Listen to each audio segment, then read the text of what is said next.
ready. It's the United States Softball Olympic Trials. The United States taking on China here at ASA Hall of Fame Stadium. I'm Joe Castellano, along with two-time Olympic gold medalist Michelle Smith. And the last time we saw the United States softball team, they were winning in dominating fashion in Athens as they won the gold medal. They outscored their opponents 51-1. A little bit different this time around. No more Lisa Fernandez, for one thing.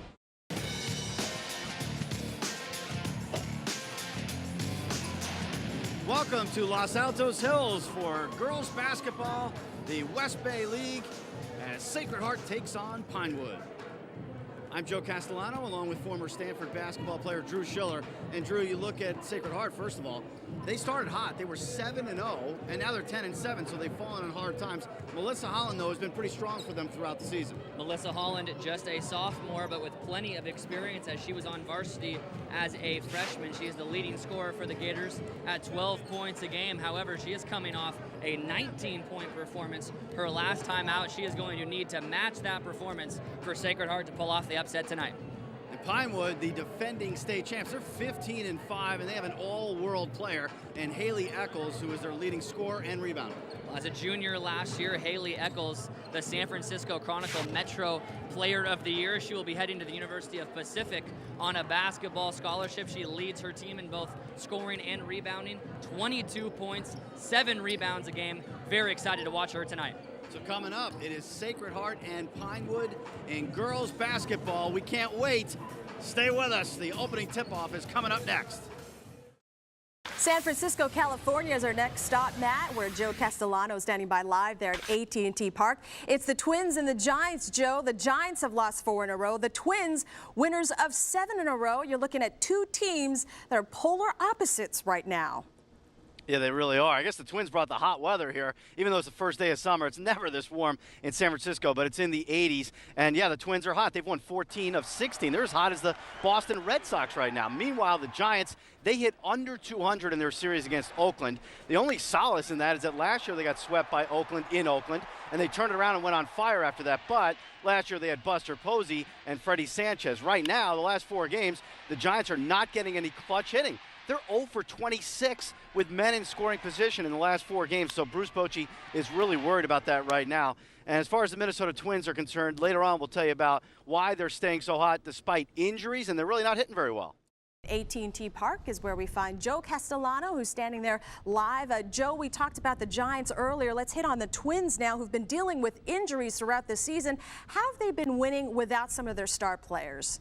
Well, they're getting a lot of contributions from other players that are not normally your star players. Plus, the pitching has been great. They've got the best ERA in the major leagues, 2.01 in the month of June. But it really is hard to figure it out when you look at Span and Kubel. They're not even on this trip. So you wonder how they're going to continue to win this way. Mauer and Nishioka, they're not contributing. They're ice cold right now. And you've got all kinds of players on the shelf. So how are they getting it done? It's pretty amazing so far. And then on the Giants side of things right now, Hazel, you look at a team that they were waiting for Panda to come back. Pablo Sandoval, he finally gets back, and now he's hitting around 200, so he's not contributing. The team as a whole is just not hitting, and that's not good news for Madison Bumgarner because they normally don't score for him. And let's welcome in from AT&T Park, Joe Castellano, one final time. As promised, Joe, let's preview tonight's pitching matchup. Let's begin with Minnesota. Carl Pavano, 4-5 on the season. He's pitched pretty well recently for the Twins. Oh, yeah, he's been going the distance. 2 of the last 3 outings, he's gone complete games. And you look at it, a lot of ground balls, quick innings for him, so that's going to help out. And it should help him tonight. He's going to swing the bat that he has 300 career at-bats, over 300, and that'll be a little bit of a help. Plus, he was 3 for 6 last year at the plate as a hitter. Now, on the other side of it, for Madison Bumgarner, this guy just gets no run support, only 26 runs supporting him from his offense. And you look at it, he's had 2 losses in the month of June where he's gone 7 innings and gave up 1 earned run, and he lost both of those games. So he really deserves a lot better than what he's been getting. That's right, at 3-8. Bumgarner's record certainly doesn't reflect the way he's been pitching so far this season. Joe Castellano, terrific information. We appreciate it. We'll talk to you down the road live there from AT&T Park. She can play middle infield. 2-2 to Durang. Ground ball up the middle. Base hit center field. Galindo around third, hit it home. The throw not in time. And we've got a rundown possibility. Throw to second, not in time. 1-0 United States on an RBI single by Andrea Duran.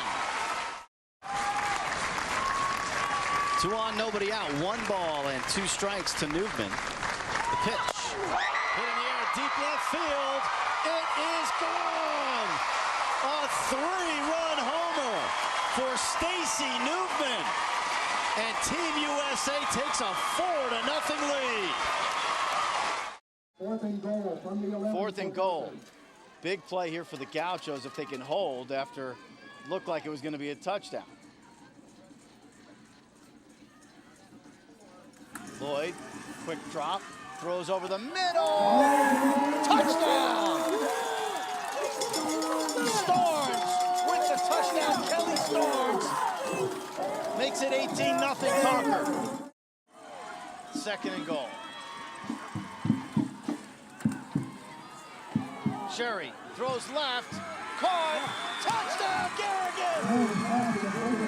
Garrigan, his 2nd touchdown, and all of a sudden the Gauchos are within 6. Well, as far as Salt Lake is concerned, they can ill afford to give up any more runs in this inning. That's why they have the infield playing halfway.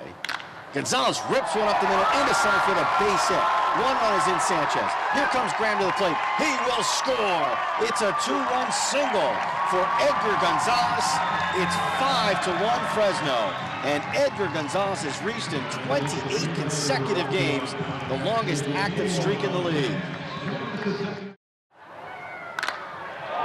Hill cranks one to deep left field. Amarista looks up, and it is gone. Brett Hill does it again. Home runs in consecutive at-bats. A 2-run shot here, and it's a huge inning for Fresno.